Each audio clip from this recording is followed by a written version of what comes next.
કરીને વ્યાજવાની એક સાંટો માઇલ પર ન પડે તો શું કરવાનું? કોઈ મતલબ નથી રાખ.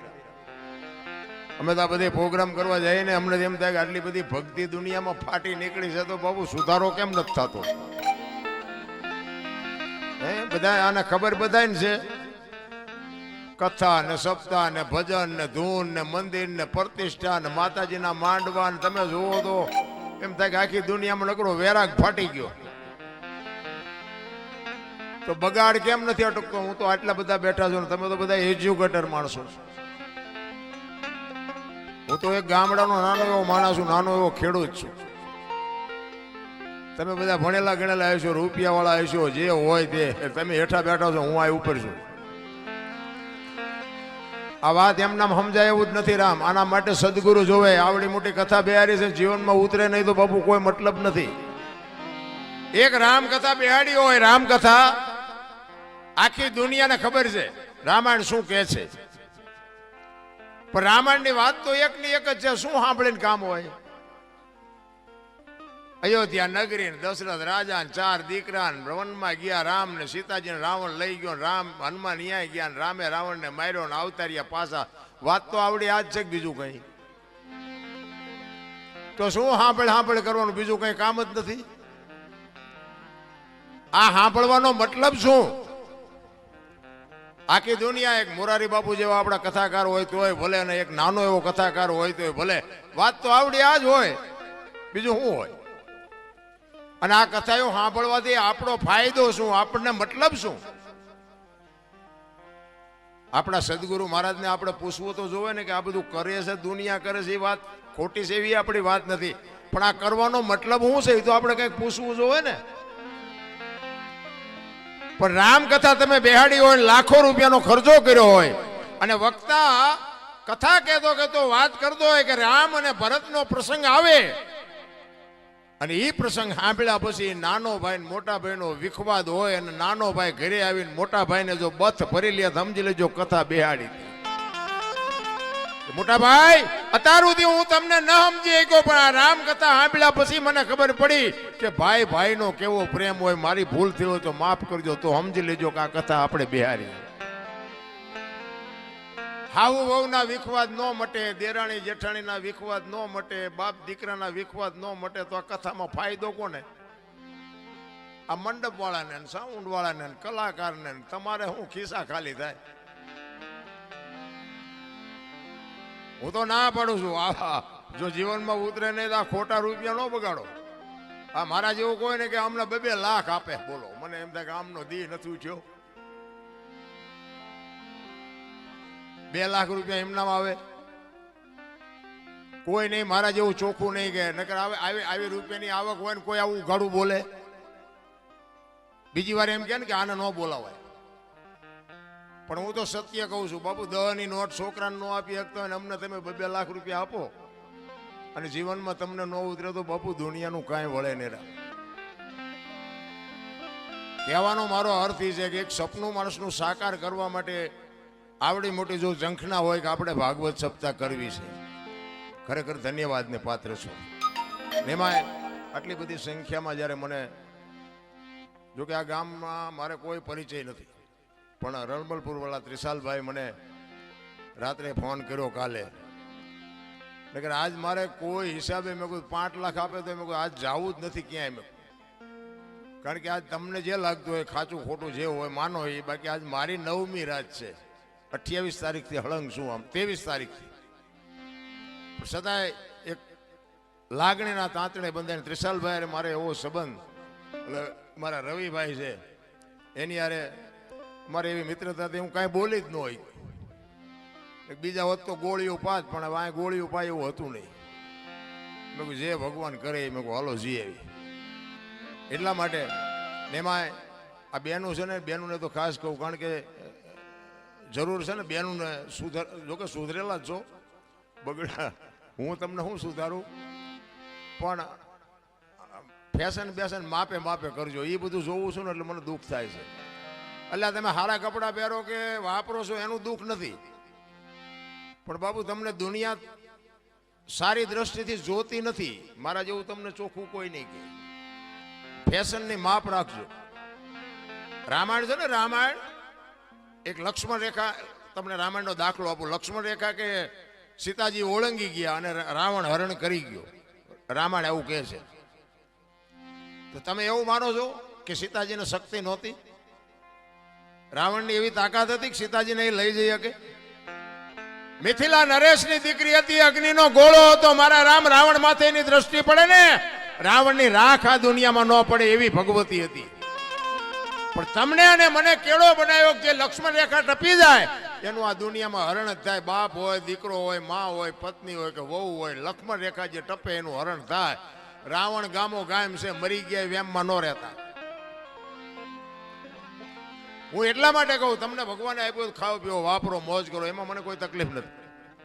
પણ ફેશનનું મહાપુરુષોએ કીધું છે કે એક સંપત્તિ ઉપર, એક સ્ત્રી ઉપર અને એક ભોજન ઉપર, આની માથેથી પડદો હટી જાય ને એટલે એની કિંમત ઉડી જાય. લખવું હોય તો લખી લેજો. ભોજન ઉઘાડવું પડ્યું ને એટલે તમને ખાવાનું ન ભાવે કે આ ખવાય નહીં. સંપત્તિ ઉઘાડી થઈ જાય ને એટલે તમને એમ થાય કે આ ખોટું હોય, સાચું આવી રીતે પડ્યું હોય. અને એક દીકરી ઉપર બાપુ જો મર્યાદિત કપડા ન હોય ને તો સમજી લેજો દુનિયા એની માથે દ્રષ્ટિ ખોટી જ કરવાની. મહાપુરુષોએ કીધું છે, શું કામ? જ્યાં ધર્મ ધ્રુજો અને પુરુષ નથી પૂગી ગયો ત્યાં દેશની આબરૂ બાપુ દીકરીઓ રાખી છે. તમે કહો તો હવાર સુધી દાખલા આપો. પુરુષ નથી પૂગી ગયો દુનિયાની આબરૂ અને ધર્મને રાખવા માટે. પુરુષ જ્યાં નથી પૂગી ગયો દેશની આબરૂ દીકરીઓ રાખી છે. જેટલા સફળ પુરુષો છે એમાં એક એક માનો હાથ છે, એક એક ભગવતીનો હાથ છે. જાણે છે બધા, કરવું કોઈ નથી. હરિશ્ચંદ્ર રાજાને તારામતી નો હોત ને તો કોઈ ઓળખત નહીં. સગાળસાને ચંગાવતી નો હોત તો કોઈ ઓળખત નહીં. જલારામ બાપાને વીરબાઈ નો હોત તો કોઈ ઓળખત નહીં. અમરમાં નો હોત ને તો દેવીદાસ બાપુને કોઈ ઓળખત નહીં. આ પીપળીમાં સવારામ બાપાને જબુમાં નો હોત તો કોઈ ઓળખત નહીં. એક એક સફળ પુરુષની માએ બાપુ અમે આ મોટી મોટી કરતા હોય ને ઘરે અમારું બૈરું કપાતર હોય તો નો ગણાય કે આ દુનિયા નથી સુધારવા, તારી વહુ સુધારીને નો કે આ તમે અમને આમ હાથની હથેળી રાખો, હલો જમવાના, હલો ચા પીવાના, હલો ગાડલા ને ખાટલા ને બધું કરો. તમે એને કોઈ આવ્યા હોય મારા ઘર બાજુ અને હું એમ કહું હલો હલો, અરે ચા પાણી રોટલા સિવાય જવાય? અને હું આમ ડેલામાં લઈ જાઉં અને રહોડામાંથી હાણેશું લોટા મંડે ઉડવા, મારે ચિંપા જવું? અરે હારું માણા ન હોય તો જીવવાની મજા ન આવે. ભલા મને હગો હારો નો હાપડે, મિત્ર મળે જો લબાડ, પત્ની મળે જો કભાર, જાતો હેળે જો ઉતાર. ત્રણે પખા મોળા હોય તો ગિરનારમાં વ્યૂ જવાય. જીવવાની મજા જ ન આવે. ભલા કોઈ મતલબ નથી રામ. હું તો એમ કહું, પતિની વાત જો પત્ની સમજી શકે ને પત્નીની વાત પતિ સમજે કે તો જ બાપુ વાય પેઢી હારી થવાની. બાકી તો જેટલાનું આપણે જોઈને તો આપણને એમ થાય કે હારું આમનું હાલતું ચમ હશે. કોઈ મતલબ જ નથી રામ. તમે વિચાર કરો, હરિશ્ચંદ્ર રાજાએ તારામતીને વેચ્યા ને એમના ગુરુ મહારાજનું દેણું. બાપુ સતયુગ હતો, જો તમે વિચાર કરજો. સતયુગમાં હરિશ્ચંદ્ર રાજાને બૈરું વેસવું પડ્યું. ઇતિહાસ બોલે છે, આપણે હતા નહીં તેથી. અને આ બધું છે ને બધા આપણે શાસ્ત્રોના સંતોના આધારથી આ બધું બોલી જો બાપુ. આમાં સાચું હોય રાખજો ને ખોટું હોય ડિલેટ મારી દીજો. કોઈ ફોન બોન ન કરતા. હા, તો અત્યારે મીડિયાનો માધ્યમનો સમય છે. વળી એમ કે હા ક્યાં બોલે, આવું ક્યાં હતું જ નહીં. પાછા ઘણા એમ કે કેમ જાણે હરિશ્ચંદ્ર વખતે ઈવડા એ હોય. કેટલાય લોહી પીવે છે અમારું. હરિશ્ચંદ્ર રાજાને પોતાની પત્ની વેચવી પડી સતયુગમાં. આ કળિયુગ છે બાપુ, વેચવું પડે એવું છે કોઈને? હે ભગવાને કેટલું આપ્યું, વાહન મકાન રૂપિયા લોઢા હવામાં ઉડે, વગર દોડે વાતું થાય, હિલોળા કરે એવું મળ્યું છે. જો આમાં જીવતા ન આવડે તો આંટો થયો એવું નથી લાગતું. શું ઘટે ભલામણ? આપણા ગઢે બે ટાઈમ સારો રોટલો નથી મળ્યો, ભલામણ સારું લુગડું નથી પહેર્યું. છતાંય જો માણા તમે જુઓ તો કોઈને સંતોષ જ નથી. બોલો અમારી મેં કઈ નથી, અમારી મેં કઈ મરો કઈ ન હોય તો શું જોવે છે તમારે? અરે શેઠો જ નથી ભલામણા. થીગડા ઉપર થીગડા દઈ દઈને આપણા ગઈઠા મરી ગયા. આપણે એક આંગળી જાય એટલું વાંકું હોય ને તોય આપણી માં એમ કે લાય બેટા આંકા લઈ દો. અને અત્યારે ફાટલા પહેરવાનું ચાલુ થયું. ઓલા જીન્સમાં માથા વ્યા જાય એવા ફાંકા હોય તોય પહેરે હારા. એટલે આવા તો અમે પહેરતા જ હતા. ખબર નહોતી કે આવું આવશે ને કે અમે હાશમાં રાખ્યો હોત તો અત્યારે અમે તારી હારે પહેરત. અરે જોવો તો ખરા, આપણે એવું ટાણું આવ્યું હતા ફાટલા પહેરવાનું ચાલુ કર્યું. બોલો, એટલે આ ફાટલા નહોતા એટલે પહેરતા હતા. નથી એવું ઊંધું નથી આવેલું. 2 કિલો ચોખ્ખું ઘી લઈને આમ બજારમાં રાડ્યું પાડજો. ચોખ્ખું ઘી છે, વેચવું છે, ચોખ્ખું ઘી છે, ખપશે નહીં. ઓલા દારૂ બાવળિયામ વેસે તો પીપળા ખપી જાય છે. જોવો તો ખરા ઊંધું હાલ્યું. વિચારવા જેવું છે. મારો કહેવાનો મિનિંગ બાપુ જીવન સમય સરસ મળ્યો છે, પણ ભગવાન તમને બાવડું ચાલી નથી બોલાવવાનો. બાપુ જો જીવતા આવડે તો મને એમ થાય કે ભલે હું મારી વાત કરું. હું તો એક ખટારાનો ડ્રાઈવર હતો. બોલો, ખટારાના ડ્રાઈવર તો 19મી કોમ નો કહેવાય.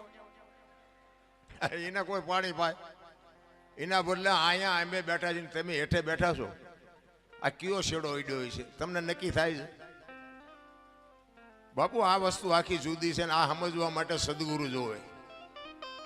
મા બાપ છે ને, આપણા માતા પિતા છે ને, એ સદગુરુ છે 100%. પણ એ તમારો જન્મ આપી શકે, લાલન પાલન કરી શકે, ઉછેર કરાવી શકે, લગ્ન કરાવી શકે, ભણાવી શકે, ઓળખાણ નો કરાવી શકે. તમે કોણ છો એની ઓળખાણ તો બાપુ સદગુરુ કરાવી શકે, બીજાનું કામ નથી રાખવું. સદગુરુ જ્યાં સુધી ન મળે ત્યાં સુધી તમને તમારી ઓળખાણ ન થાય. અને તમારી ઓળખાણ ન થાય તો સમજી લેજો તમે માણાના અવતારમાં એક કૂતરું આવીને વીવી ગયું ને એમ તમે વીઆઈ ગયા. મીરાએ કીધું આત્માને ઓળખ્યા વિના લખ 84 નહીં મટે. તમારી ભ્રમણા ભાંગ્યા વિના ભવના ફેરા નહીં મટે. આપણી ગત ગંગા છે ને, જેસલ, તોરલ, રૂપાદે, માલદે, કતીબજા, હુરમબાઈ, લાખો, લોયણ, જતો, ભગત, ખીમડીયો, કોટવાલ, ડાલીબાઈ, રામદેવજી, હાલો, હુરો, વણવી, ઢોંગો, નિરલ, કુંભો, આ બધા ગતના ગોઠી હતા ને. એમાં સ્ત્રી હતી, પુરુષ હતા, અમીર હતા, ગરીબ હતા, તમામે તમામ સમાજના હતા. બાપુ ખોળિયા જુદા હોય, જીવ જો એક થઈ જાય ને તો મળદા તો અત્યારે બેઠા થાય. ઈને ગત ગંગા કહેવાય. પણ ભજન એમના સમજાવ. હું તમને એક જ વાત કહું, ભોળાનાથ નો દીકરો કે ગણપતિ નું માથું ભોળાનાથે કાપ્યું અને હાથીનું લગાડ્યું એમ કે ને બધા ફોટામાં જોયું, મૂર્તિમાં જોયું. શું થયું? ભોળાનાથે માથું કાપ્યું અને હાથીનું લગાડ્યું. બધા આપણે મૂર્તિમાં ફોટામાં જોઈ ને. તો હું એમ કહું છું, કોઈલું કાપ્યું ત્યાં જ નહીં પડ્યું હોય, હાથીનું શું કામ ચોંટાડ્યું છે? આ કોઈ ભણાવતું નથી એટલે તમે અમને સાંભળો છો. કાપ્યું હોય તો અહીંયા જ પડ્યું હોય ને તો ઈ નો સોટાડી શકે ને. હાથીને કાપીને અને હાથીનું માથું ફીટ થાય, માણસ શરીર ઉપર માથામાં ફીટ થાય. હાથીનું આવડું હોય, હવે આ 4 આંગળની જગ્યા હોય, માથે ફીટ થાય. એટલે આ બધું છે ને અટપટું છે. ચિત્તની શાંતિ, મનની પ્રશંસા, દિલની દાતારી, ગુમડાની રોજ અને ટાઢિયા તાવની ટાઢ આટલું માલકુરથી આવે. ભજનનું ઊંધું છે. ગુમડું થયું હોય ને, ગુમડું એને દવા લગાડવાની હોય ઉપરથી મટે માલપાથી. એટલે નથી સમજાતું. તમે બધા કરોડપતિ છો, તમે મને બોલાવો? કોઈ નથી બોલાવે એવું બાપુ. પણ આ અંતરના ઊંડાણની કોક વેધુને કરાય વાત, આને સોરે નો સીતરાય સીતની વાતું શંકરા. અમારે ઘણું કહેવું છે, પણ કહેવાનો મારો મિનિંગ ઈ છે કે માં હોય મોટે બોલું, માં એ હાથે નાનપણ સાંભળે. એ મલક બધાની મજા પછી કડવી લાગે કાગડા. આ જનેતાને હું એટલા માટે કહું છું, આ દીકરીઓને મારે કહેવાનો અર્થ એટલા માટે છે કે તમે એમ કહો ભગવાન મને હારો દીકરો દે, હારો દીકરો દે. શું અહીંયા ગોદામ છે? અહીંયા દુકાન છે? હારા દીકરા બાપુ માં સંસ્કાર આપે તો જ હારા દીકરા થઈ શકે. બાકી એમના તમે હારો દે એમ કરી મેળ ન પડે. પણ હું તો બહેનોને ખાસ વિનંતી કરું, હાથ જોડીને કહું, હું કોઈ સલાહ દેવા તમને આવ્યો નથી. અને મારી સલાહ તો શું મારી લાયકાત હતી હું તમને સલાહ આપું? પણ મારો કહેવાનો, મારી વાતની અમુક બાપુ નોંધ કરજો અને એનો અનુભવ કરજો. હું કોઈ પાવરની વાત નથી કરતો. પણ તમારે સારા સંતાન જોઈને તો મારી એક જ ભલામણ છે કે ઉદરમાં સંતાનનો વિકાસ થતો હોય અને જન્મ થયા પહેલા રામાયણ ને ગીતાના 5-5 પાના વાંચજો ને જો આપને સંતાન થાય એવું આ ટેકો દેવું દીકરો ન થાય તો બાપુ મારું નામ તમે જોડો ઘા કરજો. હારા દીકરા તો થાય મારા. વહુ હારો ભેગા પાણી પૂરીયું ખાતા હોય તો અહીંયા કઈ હારા વાઈટ ન હોય દીકરાની. એ તો ઠીક છે, પછી કહેવાનું હોય અમુક અમુક એ ભગવાન એકાદો દીકરો દે, અમે દીકરા વગીરના છીએ. તો અમુક અમુક એમ કે હે ભગવાન આના કરતા ન દીધો હોત તો સારું હતું. આપણે એમ કે હારા આવે આ દીકરા આવે ફાયદો છે કે નો આવે ફાયદો છે. ભગવાન પાસે બાપુ માગજો એકાદો દીકરો, પણ એને કહેજે કે ગોપીચંદ ને ભરથરી જેવો કા દીકરો આપે, ગંગા સતી પાનબાઈ જેવી દીકરી આપે, હાથ પેઢીઓના નામ ઉજળા કરી દે રામ. એટલા જ માટે કહું છું બાપુ, દીકરીઓનું સમર્પણ છે બાપુ, એનો ત્યાગ છે. માનું બાપુ છે ને પદ ટોચે છે. 9 મહિના મા બાપુ ઉદરમાં સંતાનને રાખે, એનો જન્મ આપે, એનું લાલન પાલન કરે, બેહતા બોલતા ખાતા પીતા બધું માં શીખવે, અને વાય નામ બાપાનું લાગે. બોલો, માનો ભોગ છે એટલો બાપનો નથી. આખી દુનિયાને ખબર, એમાં હું આવી જાઉં ને મારે લાગુ તો પડે જ ને કે મને તો એમ થાય કે માએ જે સમર્પણ કર્યું છે એ બાપે નથી કરેલું, તો આની વાય માનું જ હોવું જોઈએ, બાપનું ન હોવું જોઈએ. પણ માએ ત્યાગ કરી દીધો કે આની વાય એના બાપાનું રાખો. કોકે પૂછ્યું કે પણ તારો આટલો ભોગ અને બાપનું નામ શું કામ?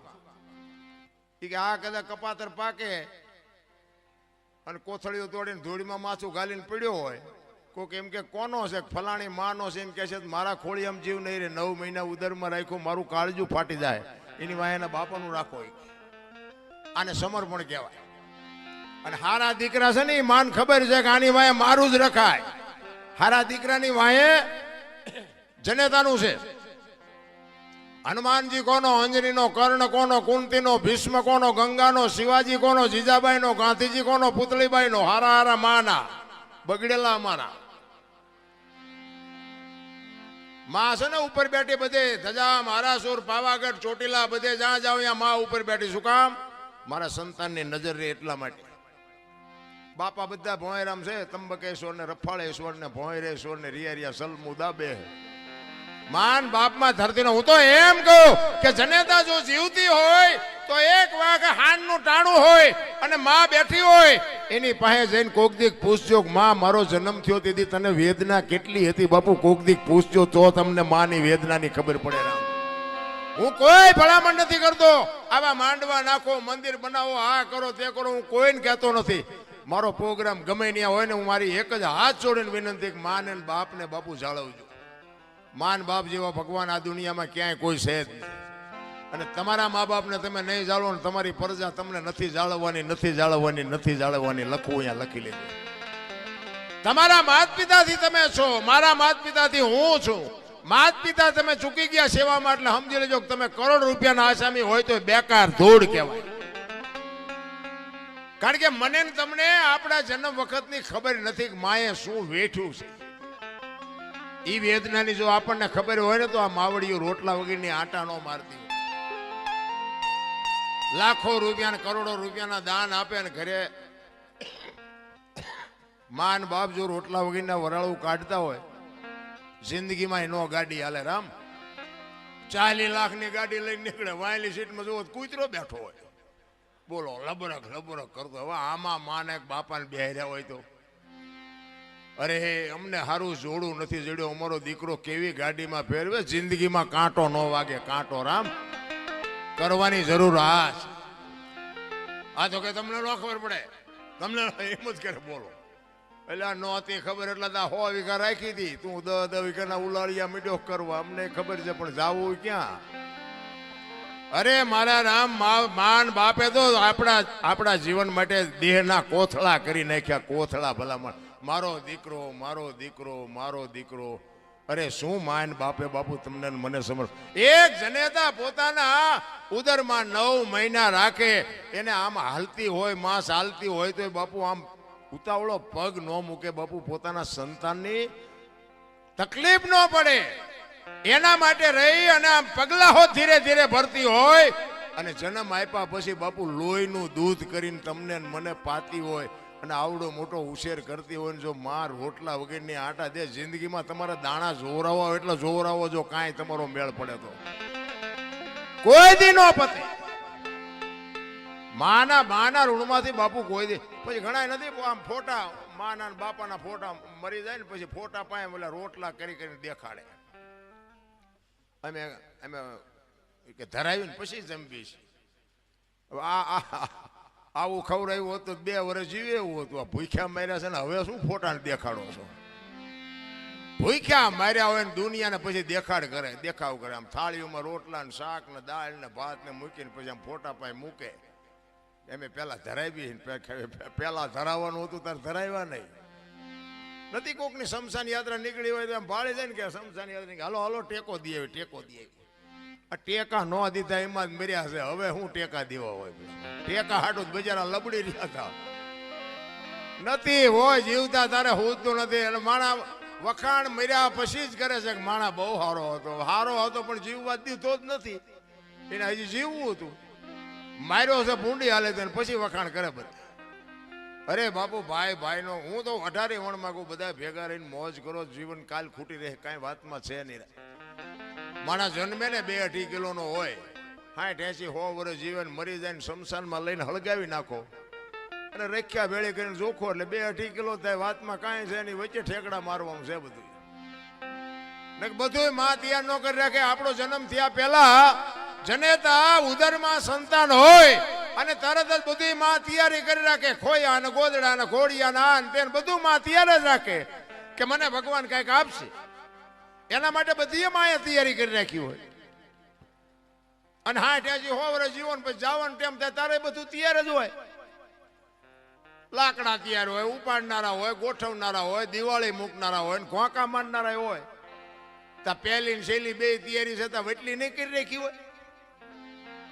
પણ આ માઇલ પાવલું હું થોડુંક કરે ને, હું થોડુંક ભણી ગયા હોય એમાં વળી ભગવાને થોડુંક ધોરું સાંભળું આપ્યું હોય, થોડાક છૂટા આપ્યા હોય, થોડીક સંપત્તિ આપી હોય તો તમે જોવો તો નકરા ઠેકડા. આપણે કોઈની જરૂર નથી, આપણે કોઈને જરૂર નથી. તું મરીશ તાર 4 જણા નહીં જોવે? હાલીને જઈશ? અહંકાર કહે છે મારે કોઈની જરૂર નથી. અનુભવ કહે છે મારે ચપટી ધૂળની જરૂર છે. બાપ કોઈ અહંકાર કરવાને કંસ કૌરવ અને રાવણ જેવા દુનિયામાં હતા નહોતા થઈ ગયા. એમની પાસે આપણું એની રજ નથી. ભગવાનને ધ્રુજાવે એવા આ કૃષ્ણ પરમાત્માનો પ્રસંગ છે ને. કૃષ્ણ પરમાત્મા તમે વિચાર કરજો.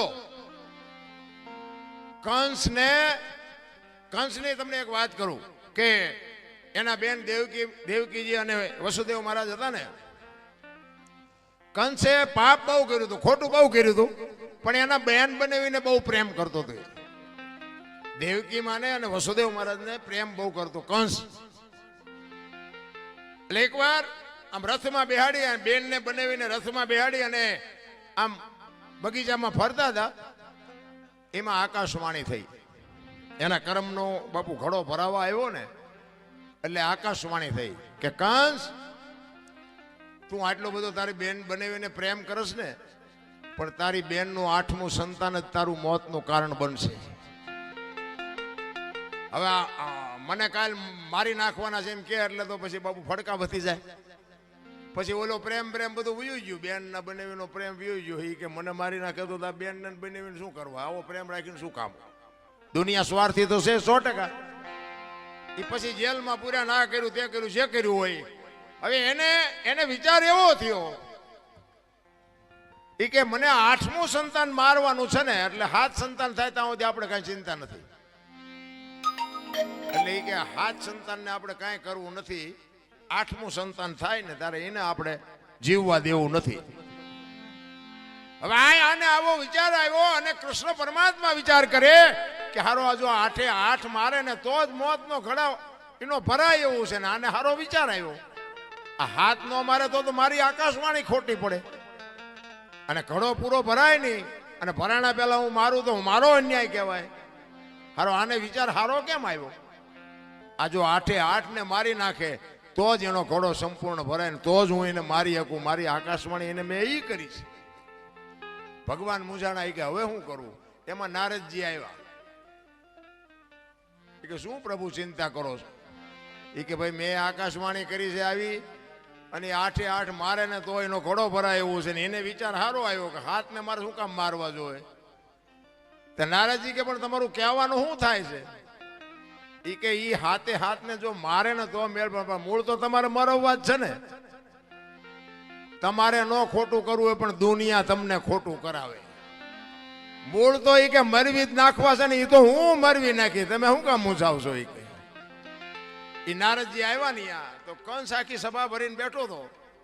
એટલે નારદજીને જોયા ને એટલે કંસ સામો આવ્યો, પધારો પધારો ભૂદેવ પધારો. એ કે શું આવડી મોટી સભા ભરીને બેઠા છો? એ કે ભાઈ એક પ્રશ્ન મૂંઝાણો. એમાં સભામાં અડધા એમ કે મારી નખાય, અડધા એમ કે ભાઈ નો મરાય, હાથને હું કામ મારવા જોઈએ? એટલે નારદજી આવ્યા. એ કે ભાઈ અમને પ્રશ્ન મૂંઝવે છે, આવી રીતની વાત છે, હવે આમાં શું કરવું? અડધા કહે છે કે મારી નખાય હાથને, અડધા એમ કે છે કે નો મરાય. તમારું શું કેવું? તમે જે નિર્ણય કરો. એ કે હું તો તમને નિર્ણય કરાવું, પણ તમે શું નક્કી કર્યું? કંસ કે પણ મેં તો એ નક્કી કર્યું છે કે 8મું સંતાન મને મારવાનું છે, એવી આકાશવાણી થઈ છે. તો 8મા સંતાનને મરવાનું, તો હાથને મારે શું કામ મારવા જોઈએ? નારદજી કે ઈ જ તમારી ભૂલ છે, 8 ને મારી જ નખાય. એ કે પણ તમે વિચાર તો કરો, એને ભગવાન એવું બોલ્યા છે કે 8મું સંતાન તો 1 2 3 4 5 6 7 પછી જ 8 આવે ને, હાથને મારવાનો અરજ શું? એ કે તમે નહીં સમજો, હું તમને સમજાવું. એ કે આમ દિવાલ ઉપર લીટા કરો. જો આ નારદજી બાપુ ખોટું જે કરાવવા વાળા હોય ને, એ તમને ગમે ઊંધા કાન પકડાવીને તમને ખોટું કરાવે. નારદજી કે આમ તમે લીટા કરો. આમ લીટા કરાવ્યા 8. એ કે લીટા હું કામ? એ કે હું તમને કહું એમ કરો ને. એ આમ 8 લીટા કરાવ્યા. એ કે ગણો. એટલે આમ ગણ્યા 1 2 3 4 5 6. એ કે 8મો આ થયું ને? તો કે હા. કે તમે આઈન પાથી ગણ્યા ને ભગવાન છે કે આઈન પાથી ગણશે તો? એ કે તો હારું પેલું રહ્યું જ મને મારી નાખે. એટલે કહું છું કે હાથને પતાવી દો. તો પતાવી દો. તમારે નથી કરવું, દુનિયા કરાવે. દુનિયા ઊંધા કાન જગત પકડાવે છે. કોઈને બાપુ એવું કરવું જ નથી. મારો કહેવાનો મિનિંગ બાપુ આ ઇતિહાસ છે ને બધું ગૂઢ ઇતિહાસ છે. કારણ કે નકે તમને મને વિચાર આવે કે જો આ સંતાનની બીકથી કંસને બાપુ આટલી બધી તકલીફ પડી હોય તો આ જેલમાં હું કામ? જેલમાં બેન ભેગા હું કામ પૂરે? આ બધી અટપટી વાત છે, એટલામાં બહુ ઊંડું ઉતરે જેવું નથી. એટલા માટે મારે એક માની વાણી કરવી છે. તમારી જેવી મોજ છે એવો આનંદ કરાવીશું. પણ આમાં કેવું છે કે મેં કીધું એમ મારે 7-8 રાતું ખેંચી છે ને, એટલે ક્યારેક ક્યારેક ગોટે સડે બધું. એટલે પુરુષોત્તમ બાપુ એક વાણી, બાપુ જેટલા મહાપુરુષો છે ને, એ તમે વિચાર કરો કે આજે આપણે બધાને યાદ કરી છે, એના માતા પિતાના સંસ્કાર કેવા છે? કેટલા મા બાપે બાપુ એના સંસ્કાર કેવા આપ્યા છે કે આજે આખી દુનિયા એના ગાણા ગાય છે. અમારે અહીંયા કઈ કોથળા નથી આવતા. આ હરિચંદ્રની વાત કરી કે સગાળસાની ગમે એની વાત કરી, એની પેઢીઓના અમારે અહીંયા કોથળા નથી આવતા. એના મા બાપે બાપુ કેવા સંસ્કારનું સિંચન કર્યું છે, આજે દુનિયા એના ગાણા ગાય છે. એટલા માટે પુરુષોત્તમ બાપુ એની વાણીમાં એની માની વાત કરે છે કે મારી મા તો મારી મા છે ભાઈ. અને બાપુ માનું જો જતન કરતા તમને આવડી જાય તો જિંદગીમાં સતયુગનો બાપ છે આ સમય રહ્યો ને. બાકી તો બધા વાર્તાઓ કરે છે. ઘણા કે સ્વર્ગમાં ઇન્દ્ર ભગવાન કે સોનાના સિંહાસન ઉપર બેઠા છે ને, ઇન્દ્રની અપસરાયું નાચે છે ને, અહીંયા ફુવારા છે ને, તો અહીંયા કોઈક જી આવ્યું હોય કોને મારે પગ ઝાલવા? જી આવ્યું કોઈ? આમ જ હાલે તાર બધું ડીંગો ડીંગ જ. આ નથી લાગતું સ્વર્ગ જેવું? નથી લાગતું? આ લગ્ન થયા તે દી આવા માંડવા નથી નાખ્યા. લ્યો આદર 10 પડે તો આમાં જા ખબર પડે એવું છે. ઓલા તો ઘર એવા હતા, વરસાદ થાય તો આખા ઘરના બકડિયા લઈને રખડતા હોય, દંદુડિયું થતી હોય. એટલે હું ઉચારે લ્યો આ સ્વર્ગ નો બાપ નથી? સ્વર્ગ કરતા સોહામણું નથી? આ છેલ્લા માણા બેઠા નિરાય દે. કદાચ 25 ઇંચ વરસાદ પડે તો આ કઈ ફેર પડે એવું છે? આટલી ખુરશીઓ ને આટલા સોફા. અરે બાપુ હારું ગોદડું નથી જડ્યું તો હજી રોવે જ છે બધા. અમારે મેં કઈ નથી. ઓલા માગણ આવે ને એ બાપા કઈક દો, એ બાપા કઈક આગળ જા આગળ. આટલું આપ્યું તો એમ જ કરે, આગળ જા આગળ. હવે આગળ ઠેઠ સુધી તારા જેવા જ છે, દેને બટકું રોટલો દેને નહીં મરી જા, બધા આ જ વાત છે. તેથી કાંઈ નહોતું ને બાપુ, આપણા માવતર બાપુ અડધો રોટલો હોય ને તો એમાંથી અડધો આપતા હતા. હવે અત્યારે મૂક્યાનો માર્ગ નથી, ત્યાં ડેલી વાડી કરે, દવાખાને દેવા જવું પડશે, ઓલો તો હિસાબ કરી જ નાખશે, એમાં કઈ હાલવાનું નથી રામ. એ બધું રેડી કમ્પ્લીટ જ રાખે છે. મેં તો કહે જે કંઈક મોકે વાપરો, કંઈક સમયે વાપરો, જ્યાં ત્યાં નહીં પણ વ્યવસ્થિત જગ્યાએ કંઈક વાપરો તો દવાખાના ઓછા આવશે. પૈસા જ્યાં વધુ છે ને જ્યાં પૈસા વધારે આવે ને પૈસા હારે જ રોગ આવે, લખવું જ લખલી.